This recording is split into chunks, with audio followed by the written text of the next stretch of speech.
And good evening from the Link NKY World Headquarters in downtown Covington. I am Michael Monks, and this is the Frankfort Link Live. As always, I'm joined by Link NKY politics and government reporter Mark Payne, who joins us from the One NKY House in Frankfort. Mark, thanks for being with us. Thanks for having me. Our conversation, for the most part this evening, will be about House Bill 9, legislation related to charter schools. Northern Kentucky plays a key role in this legislation, as there is talk that a charter school could be placed in one of the urban areas here in Northern Kentucky. We're going to talk about that legislation and more. Tonight, we're joined by Ludlow Independent Schools Superintendent Mike Borchers, who will be with us here momentarily. And then later, State Senators Damon Thayer, the Republican of Georgetown, and Chris McDaniel, the Republican of Taylor Mill, will be here to talk about that legislation and other pieces of legislation as the 2022 Kentucky General Assembly legislative session begins to wrap up. I want to make an editorial note that Superintendent Tony Watts of Newport Schools was invited and confirmed to be on this program. We had a technical error in the distribution of this Zoom link, and that is my fault. I take responsibility for Superintendent Watts of Newport not being able to join us here this evening after all, but we do have Superintendent Mike Borchers to talk about urban education, House Bill 9, and more. He'll be with us momentarily. To start with, Mark Payne, let's talk about House Bill 9. This got a lot of attention in the two largest newspapers in Kentucky, the Louisville Courier-Journal and the Lexington Herald-Leader. They had some interesting perspectives on the possibility of a charter school being located in Newport specifically, though some of that reporting seemed more speculative than fact-based. And local developer Bill Butler, chairman and founder of Corporex, had some choice words for those outlets, their coverage of the issue and their perception of him and his motivations in supporting charter schools and school choice in Kentucky. We will note that Bill Butler is a member of the Link Media Governing Board. That governing board does not influence editorial decisions at Link NKY. Mark Payne, tell us about House Bill 9. It passed narrowly in the state house and then passed a little more comfortably in the state Senate. What does this legislation do? Yeah, so this would create a funding pathway for charter schools. The initial legislation passed in 2017, but it didn't create a long-term funding pathway for charter schools. And so what this does is it would fund them for the long term. It's pretty controversial, as you mentioned, Michael. One of the sites that it has been mentioned in Northern Kentucky is Newport at the Ovation site. And it's created a lot of controversy. We saw a lot of controversy online last week about where exactly the school would go. We did find at Link that according to Newport Industrial Revenue Bonds, the Ovation site couldn't get a school. So, well, before we dive into that part of this, because that is an interesting component in this conversation about charter schools, specifically in Northern Kentucky. But when we think broadly about House Bill 9, apparently there are only a couple of locations in the state that would be identified as part of the charter pilot program: Jefferson County, where Louisville is, and here in Northern Kentucky. What do we know about why these two areas were targeted by this bill? Well, it would be in the west end of Louisville, which is in the Jefferson County public school. We don't have a lot of reasoning for why those two places were chosen. Obviously with Lexington and Louisville being such large metros, it makes sense in Louisville, but it doesn't necessarily make a ton of sense in Northern Kentucky. And I think that that's where a lot of folks were questioning, why Northern Kentucky? Why is Northern Kentucky involved in this legislation? Who's behind it from Northern Kentucky? And when I did a little digging last week, we did find that Bill Butler has been lobbying for educational purposes in the legislature this term, but there aren't any specific bills. There's nothing that says Bill Butler, put lobbying money towards House Bill 9. So some of it's still up in the air. Some of it's still speculation as to why Northern Kentucky would be getting a charter school. This bill passed very narrowly in the House. One of the key votes in ensuring its passage was Republican State Representative Kim Bantha, she of Fort Mitchell. And she is a career educator prior to electoral politics. And we do know that part of her new district, District 63, when if she's reelected and serves District 63 again next year, the district is a little different, and it does include more of an urban presence. So she will represent Ludlow and parts of downtown Covington as well. And the coverage of House Bill 9 in the Courier Journal and the Herald Leader, both articles appear to have been motivated after a series of tweets that connected a lot of dots, either actually or conspiratorially. Kim Banta is married to an executive at Corporex, and the insinuation was that Corporex wants to put a charter school at the Ovation site in Newport. Obviously, we have seen a lot of movement at the Ovation site in Newport over the past couple of years. A new music venue is open. There's a parking garage, a hotel, and there are residences on the way as well.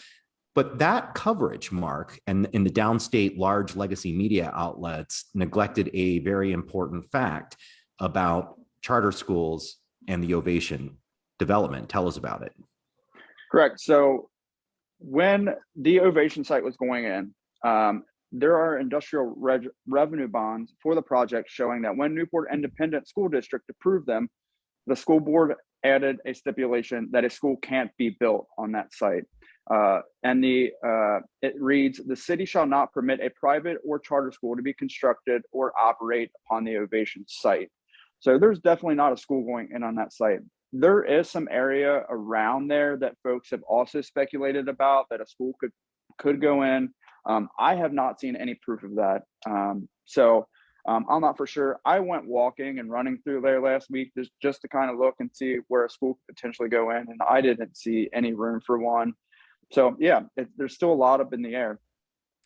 The coverage of this prompted Corporex and Bill Butler to issue a statement about this. And Butler said in that press release, quote, the mission is to provide an alternative pre-K through level 8 school with an eye to two goals. A, to keep young professional families from moving out of Covington and Newport when their children reach school age, and B, to provide an opportunity for less hopeful children of the urban sector who can achieve at a higher level than the broader public school system simply cannot. He went on to say, quote, I have promised to contribute a large sum of money for such a program, provided that it is a state-of-the-art facility that will also be additive to the infrastructure landscape in our urban sector.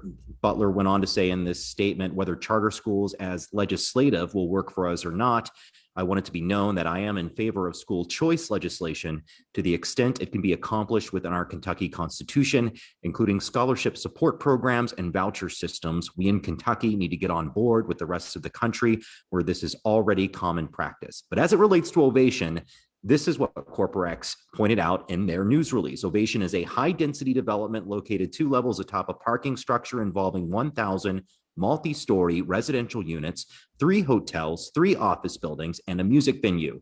School design requires a large horizontal footprint and would likely be no more than 2 stories tall, requires gymnasiums, libraries, and multi-purpose spaces. A school is simply not feasible either physically or financially in a development like Ovation. And Corporex went on to say that while Butler has been individually supporting a concept for a private urban academy with a flexible and challenging curriculum for the urban river cities areas of Northern Kentucky, it is not physically possible to place such a school at the Ovation site. After the revelation that the IRB, the Industrial Revenue Bonds, which is a funding mechanism for a lot of these large developments that are happening across the river cities, included that contingency approved by the Newport Board of Education that there be no private or charter school on the Ovation site. Did we hear any updates from the Herald Leader or the Courier Journal? Did it change the characterization of Representative Banta's participation in the legislation? I have not seen any updates from them. I did talk to Representative Banta after some of that information came out, and she obviously wanted to let Link know that she wasn't influenced by anything in particular. And I'm grabbing a quote from her really quick. But yeah, she definitely. But she just wanted to. She is saying basically that of course her husband works at Corprex, but she does not see that she is expected to make any financial benefit from the approval of a possible charter school somewhere in Newport or possibly in Kentucky. Correct. And with those revenue bonds showing that there wasn't going to be anything at the site, it kind of doesn't necessarily connect it to Representative Vanna. Obviously, her husband is still the vice president of real estate and still oversees that project. But with a school not going in there, it makes some of that reporting irrelevant. And she said to me, let me tell you what influences my vote. What influences my vote are kids and parents. There's no footprint for a school over there. Yes, my husband is in charge, but if you want to call him, he will tell you, I don't do a damn thing for anybody that I don't think is right. I don't care who you are. I don't care how much money you have. So Representative Vanna has been focused on, saying that nothing is influencing her vote. She is for school choice. As a public educator, she believes that public schools in Kentucky are great. And she thinks even with charter schools, that will continue to shine. We'll talk a bit about why this charter school legislation is designed in such a way to lead some to believe that Kenton County may be a more likely target for the charter pilot should one ever emerge here in Northern Kentucky. But you are watching the Frankfort Link live from Link NKY. I'm Michael Monks, joined by Link NKY politics and government reporter Mark Payne. He is in Frankfort, as he has been for the duration of the 2022 Kentucky General Assembly legislative session. We'll bring in our other guests who are joining us live as well this evening. Ludlow Independent Schools Superintendent Mike Borchers is with us. Michael, thank you so much for being with us. Thank you for having us. We appreciate it. My first question for you, Superintendent, is where did you get that Velvet Panther painting? Was it at the 1974 Kenton County Fair? No, sir, that's not a Velvet Panther, but that is a oil painting from a graduate, Sean Volker. He gave that to me when I became an administrator in the district, and I've had it in every office since. Well, it is a very fine piece of art. And of course, Ludlow is the home of the Panthers. Also joining us again is Senator Chris McDaniel, the Republican of Taylor Mill. Senator McDaniel, we do appreciate you making some time for us. We know you had a busy evening, so thank you for being with us. Thanks for having me, Michael. I appreciate it. We're going to talk about House Bill 9 first, and then we'll move on to some other legislation. A reminder, we are also expecting State Senator Damon Thayer of Georgetown to join us within moments. We'll bring him into the conversation as soon as he arrives. Superintendent Borchers, I'll start with you. I know educators across the state are watching House Bill 9 closely. It has been approved by both chambers of the General Assembly and now is either waiting a signature or a likely veto from the governor before heading back for veto override consideration by lawmakers. Your thoughts on this legislation? Well, I think that's became maybe the main topic of the session, but I think first we need to step back and thank Senator McDaniel and all the legislators for the work they put into crafting a budget that really improved education moving forward. I know we focus on this one topic, but there's been a lot of work and a lot of really good collaboration that's gone on. And I wanted to thank Senator McDaniel and Senator Thayer when he comes on, because we can't lose focus of that. That's one topic of the whole educational focus in education. And I don't want to lose too much thought on that. So Senator McDaniel, once again, I want to thank you for everything you've done so far for us. So thank you. And we will note, Superintendent Borchers, I saw an announcement from the Senate Republican caucus, or excuse me, the House Majority Republican caucus in Frankfort, who did specifically highlight $23 million in funds for Ludlow independent schools and construction projects that are taking place there. Representative Kim Banta said of this, Ludlow High School is the oldest high school in the state and is in dire need of renovations and repairs. The legislature is clear that we need to strategically invest dollars in ways that strengthen educational opportunities for all, and I'm thankful for the commitment to updating the school's classrooms. Yes, we're very grateful for that. And we've had both House and Senate leaders work on that, and Senator McDaniel has listened as well. And we want to thank all of them, Representative Bantha, Representative Massey, Representative Santora, all worked from the Northern Kentucky caucus along with Buddy Wheatley. And then Senator McDaniel also sat down and listened and saw how we've been working over the last 5 or 6 years to build towards that, Michael. It wasn't something that just happened overnight. Our districts worked really hard to try to get to that. So we've been very appreciative of that. a lot of the other things with the increase of SEEK funding, the increase in transportation funding, full day kindergarten. So there's a lot of great things that are going on. And I know you want to talk about Senate Bill 9. So let me first start off by saying for Ludlow, and we've been very honest about this last year when House Bill 563 came about. I can't sit here and tell you as Ludlow superintendent, I don't agree with school choice, because we do. We have 10 MOUs with different districts in Northern Kentucky. So we understand that families in Northern Kentucky should have some choice. And with House Bill 563, every student can have that ability to be changing through public schools. So we're not arguing school choice. I think that's a very important fact to make sure that we're aware of, that school choice is in Northern Kentucky, whether it's Kenton, Campbell, or Boone, especially with 563 that was passed last year with the legislator. I do wish we were able to get a little more clarification from KDE on that, because there's still some unanswered questions on that. And we'll work with the KDE to get that finalized. As you talk about charter bill, two areas of a pilot. With most of our districts, I would compete with any school district in the region. I think we have a quality program, and I don't have any problems with those things. I think just a couple of things that I would highlight that I have concern is just, we'll take a little bit of local control away when we use the word shall, that we shall allow the charter school students move into the charter schools and following some of the funding. State seek, I think that's a given. If kids can leave from district to district and take their state seek, that's no problem in my mind either. I think where I get into a little bit of work is I work really hard with our board, and they raise local taxes to support some of the things we do here locally.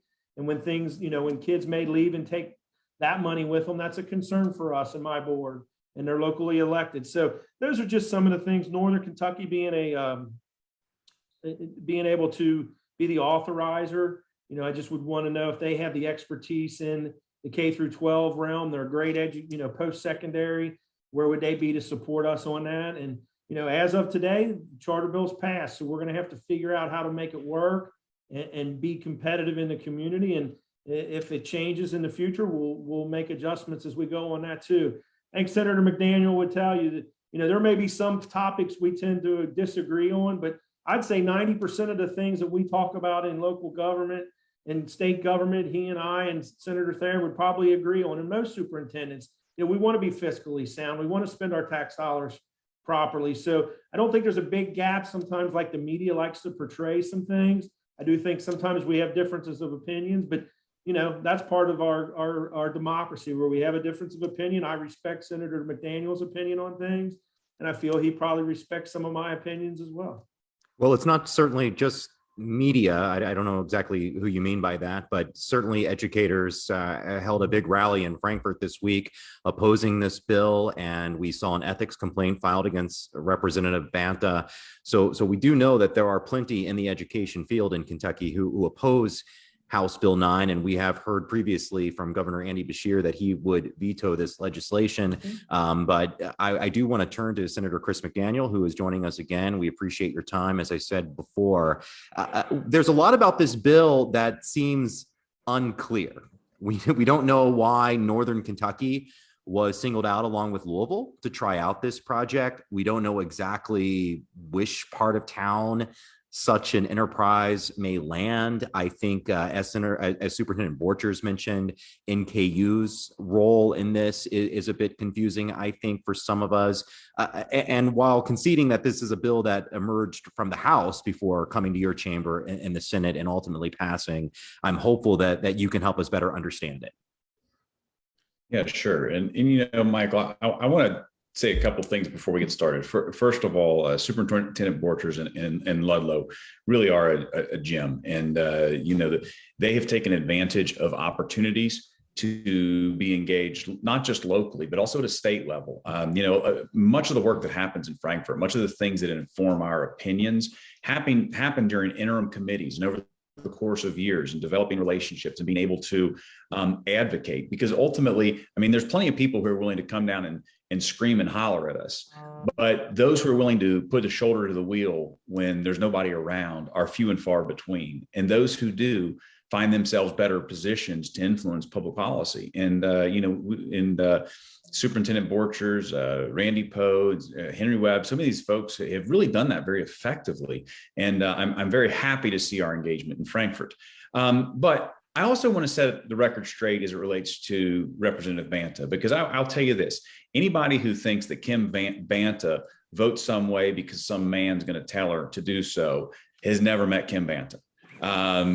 She is as hard-nosed of an individual as you want to come across. She was a very effective assistant superintendent in Kenton County, and is widely respected in this community. And the articles were just terrible about her, and the spurious use of the ethics process by an interest group to try to tear her down was just disheartening, because it's not what the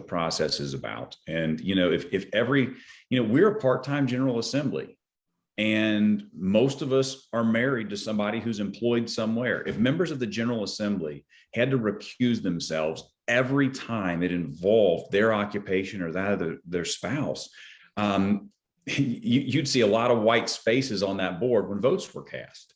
But back to your question, Michael, I don't look at this as if we are singled out in Northern Kentucky. I view this as a privilege. We're given a chance to prove that this is a workable concept in the Commonwealth, that the parents of Northern Kentucky can have a choice in doing these things. And frankly, I think that I foresee very few students from Ludlow going and taking advantage of this because of the types of things that Superintendent Borchers has been up to down there, and because of the quality that they put out. But the fact is, they will have a choice to do those things. And there will be a chance for schools to tell their story. But, to think that the Commonwealth does not have some type of this schooling already in place is ludicrous. We have public schools that take tuition students right now from outside of their districts. We have the Model Lab School down on Eastern Kentucky University's campus. We have Gatton Academy. We have the Craft Academy. These types of school choice experiments do exist inside of the Commonwealth already. This is just another model. It's another tool. It's another opportunity for a more localized version of this. And I think that it will prove to be exceptionally successful, and will prove to be something that raises the stakes or raises the opportunities, not for districts, but for children that we're called to serve in this. I want to talk more broadly about the way education is delivered in Northern Kentucky, particularly here in the urban core. First, let me reset and remind everyone you are watching the Frankfort Link live from Lincoln, KY. I'm Michael Monks, joined today by Lincoln, KY politics and government reporter Mark Payne, who is in Frankfort at the One in KY house. He's been reporting from Frankfort throughout the duration of the 2022 General Assembly. We're also joined today by Ludlow Independent Schools Superintendent Mike Borchers and State Senator Chris McDaniel, Republican of Taylor Mill. I think we are waiting for State Senator Damon Thayer, Republican of Georgetown, to join us as well. And although we might be having some technical issues on that respect, I'm getting messages now. So it might just be the four of us hanging out this evening. Senator McDaniel. Every now and then the show does not go the way you'll expect, but the show, as they say, must go on. When you look at a map of school district Superintendent Borchers in Kentucky, you see a lot more dots in Northern Kentucky than you do across the rest of the state. And I think of a school district like Ludlow, and you certainly have your successes in Ludlow. We've been covering your school district for about a decade now, and talk a lot about what's gone on there and the efforts you've taken during the pandemic to keep your kids educated. But even geographically, there are some strange things that I see about it in Ludlow. Your neighbors in Bromley are probably closer to Ludlow High School than they are to Dixie Heights High School. But by the way things are in Northern Kentucky, they're bused off to Dixie Heights. I think there are probably kids who live in West Covington who are closer to Mary A. Getz Elementary School, but they're bused down to John G. Carlisle in Covington.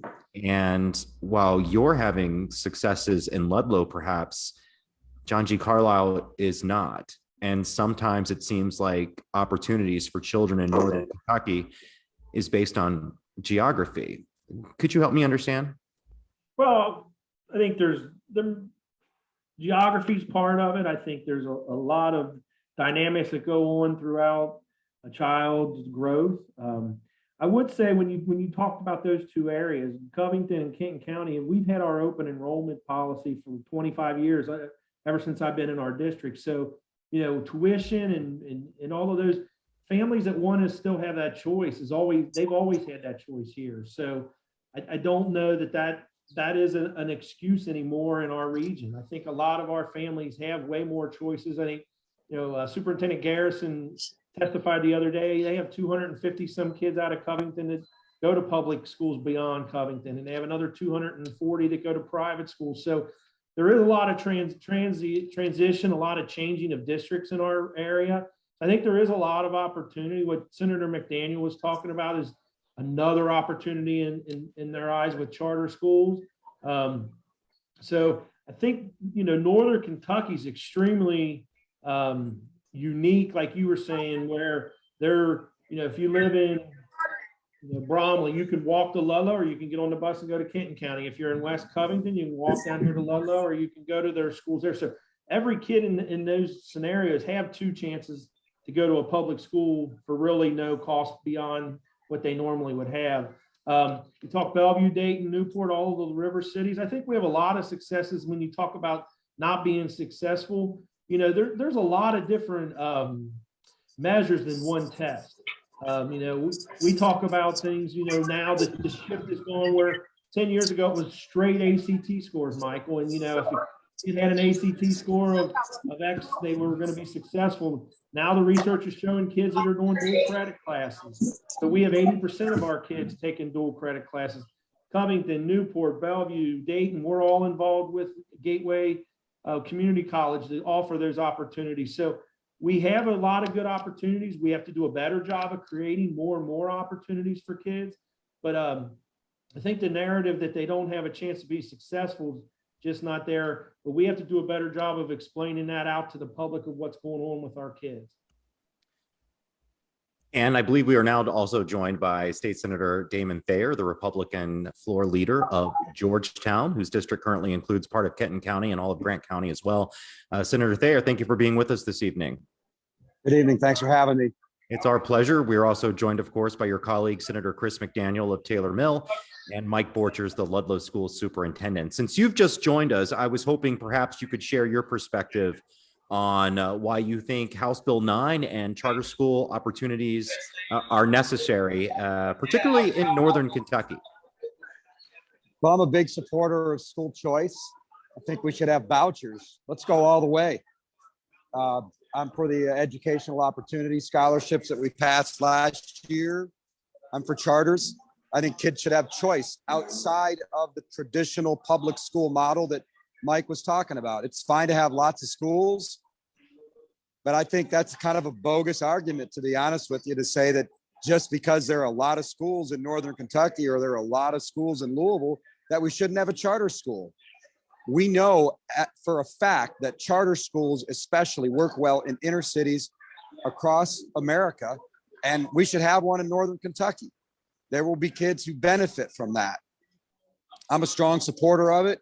And frankly, after the budget that we just passed, I have no patience for public school advocates or superintendents complaining about charter schools. And I also better not ever hear them talk again about how they're underfunded. Can you help us understand specifically how Louisville and Northern Kentucky were targeted by the legislation? I didn't write the bill. It's Representative Chad McCoy's bill. But I think, Louisville has the worst performing public school district in the Commonwealth. They educate 1 in every 6 children in the state, and it's an epic failure. And, those of us who aren't from Louisville and some of the people from Louisville aren't going to stand idly by and let JCPS sort of monopolize the school system over there without having some choices. And there's a lot of support, as you can see by the votes in our Northern Kentucky delegation for charters in Northern Kentucky and for school choice. So that seemed like a good place to give it a try up in Covington or Newport or someplace like that. And we will note, to Senator Thayer's point, among the Northern Kentucky Legislative Caucus, only 3 voted against it. Both Democrats, Buddy Wheatley and Rachel Roberts, voted against this legislation, as did Representative Ed Massey of Hebron, the Republican who cast a vote against this legislation. And Senator Thayer, I know you're joining us from an event, so we do appreciate you taking some time to talk to us. And if you need to place an order for some food, you go right ahead, and that's totally fine with us. I just want to get my bourbon order in. Well, so do we. I'm not at an event. I'm not at an event. I'm trying to have dinner with friends after working 15 of the last 17 days in Frankfort. Understandable. I think we're all anxious to have a little bourbon after this conversation as well. So thanks again. Mark Payne is the Lincoln KY Politics and Government reporter. I'd like to offer up the floor to you if you've got some questions for our guests this evening.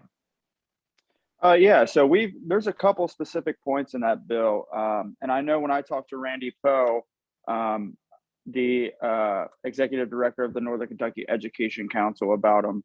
So this specific thing, there's one point in the bill that says school districts with 7,500 students, if a charter school were to come into a county with where the makeup is under 7,500, a school district could veto it. But if the population of an independent school district in a county were over 7,500, that charter school could kind of come in. There's only one county in Northern Kentucky that this applies to, and that's Kenton County. And so when we did our homework on this and we did our research on it, it looked like Kenton County would be the likely home of a charter school in Northern Kentucky. Do Senator Thayer or McDaniel have any insight to that? I can't say that I've got any insight into the numbers or things like that, but clearly I think we should welcome it here. I would hope that it does land here, but I've got no particular insight into the drafting or decisions behind the way the numbers worked out. I think just to help clarify there, a very good question, Mark. It was something along the lines of the cumulative enrollment of all of the independent Correct. districts within a county. If they exceed the number 7,500, then it appeared to be an easier path for a charter school to operate in that county. Whereas if the cumulative enrollment of independent districts was below 7,500, it would be a little more difficult. An independent board of education could stand in the way of that. Kenton County, based on our count, has 4 independent school districts with cumulative enrollment among Covington, Beechwood, Ludlow, and Erlanger-Ellesmere of over 9,000, whereas the 5 independent districts in Campbell County of Newport, Bellevue, Dayton, Fort Thomas, and Southgate are just over 6,500. Senator Thayer, do you have any insight on how that calculation emerged? I know you said this was Representative McCoy's bill, but anything you can help us understand? No, I mean, really, if you want to get into the details of the bill, you should have Chad McCoy on this program sometime. But I like it. I hope a charter school ends up in Kenton County. I represent the southern portion of Kenton County, about 30,000 people. Unfortunately, due to the growth down here in Georgetown, I don't represent as much of Kenton County as I used to. Senator McDaniel now has the great city of Taylor Mill in his district, and I'm going to miss representing it. But they're fortunate to have someone like Chris representing them. And I hope Kenton County does get a charter school. I think that'd be terrific. Something to be proud of. Superintendent Borchers, let me return to you on this, because I mean, you mentioned that there is some variation of school choice in existence. I guess that's how you would characterize it. And I guess students from outside the Ludlow district they pay a little bit of tuition to come into Ludlow schools? Correct. Yes. What are you hearing from your fellow River City superintendents? Because these are the districts that, based on those metrics that you referenced before, a lot of the ACT scores, for example, the state testing, these are the schools that don't perform as well. Senator Thayer mentioned some Louisville schools are at the bottom. Of course, Louisville has some of the best schools in the state as well, but across the district, it also has some of the lowest performing by those metrics. But that is also true of Covington and Newport. Bellevue is among the lower scoring, but we have seen improvements in Ludlow. We have seen improvements in Dayton, but Covington residents, Covington educators, Newport residents and educators have expressed some concerns about this. What are you hearing from your fellow superintendents here in the River Cities about HB9? Oh, I think first of all, whether it's in Kenton County or Campbell County, with the open enrollment and the open borders, you'll have the availability of all students being able to leave districts to go to the charter. You could have kids in Southern Kenton County go there, Boone County, as long as they can get to the school. So it's not just totally going to be isolated to kids living along the River City. The physical building may be there, but anybody in the Northern Kentucky region could go to this charter school. I think we're all just, kind of waiting. We had 563 last year, and we said we wanted the school choice with that, where we did have some issues with some borders with some school districts. We haven't implemented that yet. That's still getting ready to be implemented this coming school year. So we're working through that. If I'm not mistaken, this will take a year or two to get into place. I think there's a lot of unknowns and a lot of decisions that would need to be made. Northern becomes a big player in this. And I think the way the bill's written, if Northern doesn't become the authorizer, then it goes to a committee of the districts within the county. So that'll be a big dynamic as well. So there's still a lot to the process before anything like that gets in place. So it's really hard to put your finger on it until you see who the authorizer is and how that goes about being implemented. Senator Thayer, a question from our audience. Will anyone profit from charter schools? I'd have no idea, but there's lots of people who profit every day from our public schools. There are private companies who sell supplies and build schools, and this whole narrative from the anti-school choice crowd that someone shouldn't be allowed to make a profit it's just absurd. I don't know. I don't know if someone will make a profit or not. I suppose they could, but believe me, there are plenty of people profiting off our public schools in Kentucky every day. And I could get you a list. The people who build the schools, the people who sell them supplies, people who sell them food. I mean, come on, we live in a free market economy, but these are government run schools, and they pay, we put 60% of our budget into education. And we just had the best educational funding budget that we've seen in my time in Frankfort, because the economy's hot and receipts to government are up. So don't really have much patience for any of the complaints. Senator McDaniel, as I was just asking our superintendent guest here, there are 9 independent school districts in Kenton and Campbell counties alone that are pretty close to one another, almost contiguous. And there's an additional one in Boone County, of course, Walton, Verona. It's emblematic of a lot of services that are offered to the public in Northern Kentucky: fire districts, police departments, municipalities, and that sort of thing. I guess since we're talking about education specifically today, though, do you think that a charter school landing here as a proposed answer to perceived underperformance by existing districts is the result of perhaps the inefficiency of this number of independent school districts? I don't think that one's necessarily linked to the other, Michael, but you did open a great door that I wanted to go down earlier. So if you'll bear with me for a quick second here, the Superintendent Borchers, didn't Bromley have its own school back many years ago? Didn't they have their own school district? Yes, sir. Yes, sir. So Michael, what happens when a school district folds by a combination of Constitution and law? They actually get absorbed by the county system that services the county as a whole. We dealt with this early in my career in the General Assembly. I think it was down in Monticello, maybe. Mm-hmm. There was a school district that basically went bankrupt, an independent school district that then had to be absorbed. I think Monticello maybe got absorbed by Wayne County or something like that. So you talk about the oddities of kids that are in Bromley going up to Dixie. That's why you have that happen, because an incorporated city without a district, the kids automatically get absorbed into the county school system.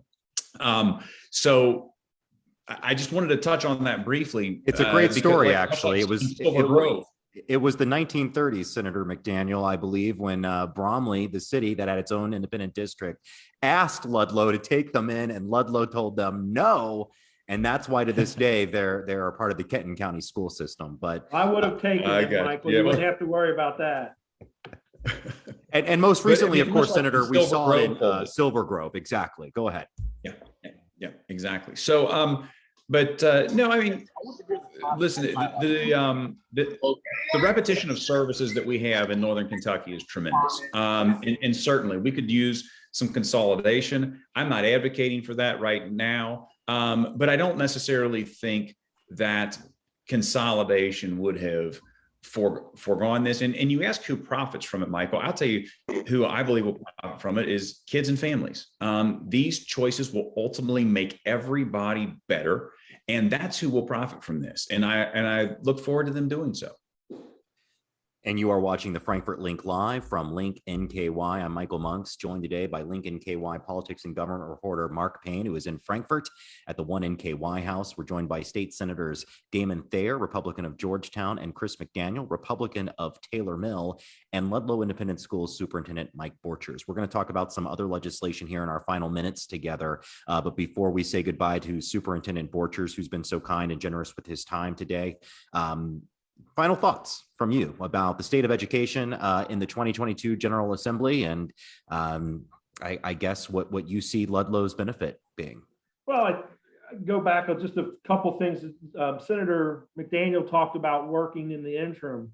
You know, I would like to talk about when we had our school task force funding, our school funding task force. They came up with 8 recommendations, and four of the biggest recommendations were all in this budget. Full day kindergarten, transportation, funding for Frisky, and trying to get back to adequate funding, as Senator Thayer mentioned about the SEEK funding being improved, Michael. I do think some of the things that have occurred, you know, I'll use Ludlow as an example when you talk about it. We're extremely appreciative for full day kindergarten funding. That's still in the budgets. One of the problems that works for me is that money that we could use that we've done in the past for full day funding, until we get that codified, that's money that's hard to put in reoccurring costs, because if the next budget cycle doesn't have full day funding, I have to be able to have the money on reserve to do the full day funding. So those are some hiccups that I think working together with the legislators in the future is a big goal of ours, whether it's Ludlow or all the state superintendents. You know, I want to just, when you talk about Ludlow, we're willing to be competitive with anybody, and I don't have any problem with that. Would push back a little bit on some of the local funding going with the kids to a charter school, and we don't want to get into a debate, but that's just my opinion, and some things we'll agree to disagree on. But overall, as I said earlier in the program, all educators should be extremely happy with where we're at.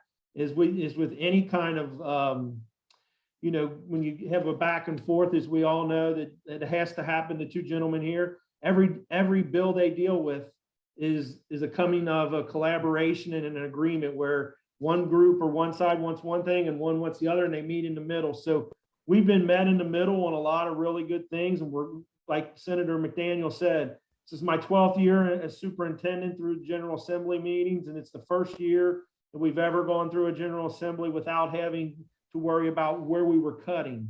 And it was a matter of being able to add, and we're all very, very appreciative of that. So I don't want anybody to walk away thinking that all educators or that we're not appreciative, because we are very appreciative. The one bill or the one item that's probably a little difficult is the House Bill 9, and we'll work through it, whatever we have to do.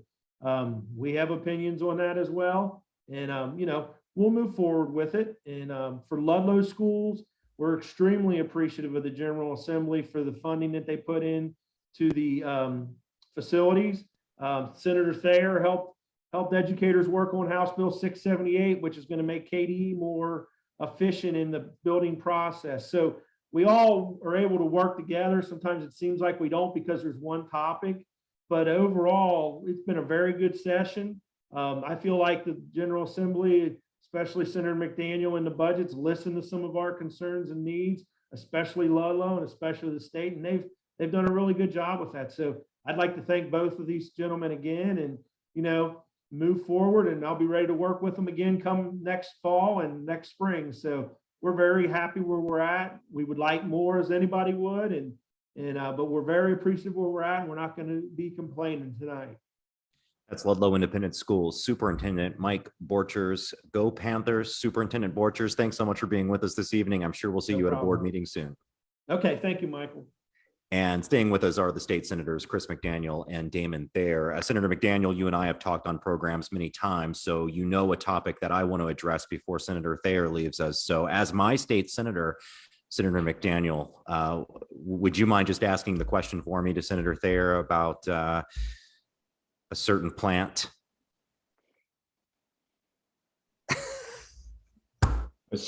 Oh, you mean the tree that was out back that we finally shook this year that's going to bring us the Brent Spence Bridge without tolls? Perhaps. I guess that might be the mystery plant. Senator Thayer, it looks like the medical cannabis legislation is dead. Is that a fact? I'm sorry, you are muted. But you barely knew it. Yes. And do we expect that perhaps did the legislation from Representative Moser that would have, I guess, created a mechanism to further study that, did that pass your body as well, the Senate? Not yet, but that's something we hope to take up when we get back on April 13th and 14th. We need more research. We need more studies. We need more information before we go down that road. And, look, we just don't have the votes to pass it. I'm sort of tired of talking about it. This was a great session. I mean, we've given more money to schools than we have in a long time. We're going to cut the personal income tax rate. We ended the state of emergency. We passed charter schools. We passed two bills that will help stabilize our two signature industries, horse racing and bourbon. Oh, and just like that, our drinks show up. Couldn't have timed it any better. Thank you. So cheers to House Bill 500, which will allow the bourbon industry to continue to grow. House Bill 670, which will help the horse racing business continue to grow. Once the new Turfway opens up, we're less than 2 years away from having the best year-round purses in North America. A lot of great things that we passed, and everybody wants to focus on two things that aren't: cannabis, which I'm not for, and sports betting, which I'm for. And I'd say, neither one of those are going to pass this session, and that's just the way it is. Like the old Rolling Stones song says, you can't always get what you want. Well, Senator Thayer, that was going to be my last question to you, was to give you the opportunity to talk about what you saw as highlights in this legislative session. So I think you've done that for us. And it looks like you're anxious to enjoy your drink and your friends on this evening. So let me just say we appreciate the time you gave us this evening. And if you want to dip out and go enjoy the rest of your evening, by all means do. Thank you. And I want to thank Link NKY for being a news source in Northern Kentucky. When I first moved to Kentucky 30 years ago this fall, we had two daily newspapers, the Inquirer in the morning and the Post in the afternoon. And now there's no Post, and the Inquirer barely acts like we exist. So I do appreciate this opportunity to have a communication with constituents in Northern Kentucky, and appreciate your guys' work, and hope you continue to expand. I'm always going to try to make myself available to your programming. Well, we will certainly reach out again. Thanks again, Senator. Thanks. Have a good night. You too. And Senator McDaniel, before you run, let's talk some specific items for Kenton County. I mean, this was a pretty significant session for our region. And like Senator Thayer said, yes, there are some issues that do catch people's attention and create passionate responses more than others. But we can talk about a certain bridge that I think a lot of us are bored of talking about. But my goodness, pretty significant movement on that front this year. Yeah, we did have a good session as a region, and it's because we've got a lot of people up here, starting with Judge Knockelman, who really recognized that in some way we're all cogs in a larger machine, and we work together very well, and we were able to do good things. like Superintendent Borchers referenced, we've got a school for Ludlow this time around. Covington has a LAVEC that they're a local area vocational school that they're going to get. We've got the wet lab coming to Covington. We got the money for the Brent Spence Bridge. We've got money coming for Dixie Highway. We've got all-day kindergarten. South Bank's getting money. There's going to be money for industrial development in the south end of Kenton County coming in. A big ticket item that doesn't just uniquely affect Kenton County, but sets the state up to be able to move businesses in, is we put a bunch more money into the state's pension system. And so consequently, it eliminates that uncertainty. I mean, we had, 10 years ago, we heard regularly that businesses, one of the things that scared them was we had this huge unfunded pension liability, and everybody knows you have a certain level of obligation. And when that's teetering on the brink the way it was, businesses had to look at us and say, this is a potential future tax increase waiting to happen.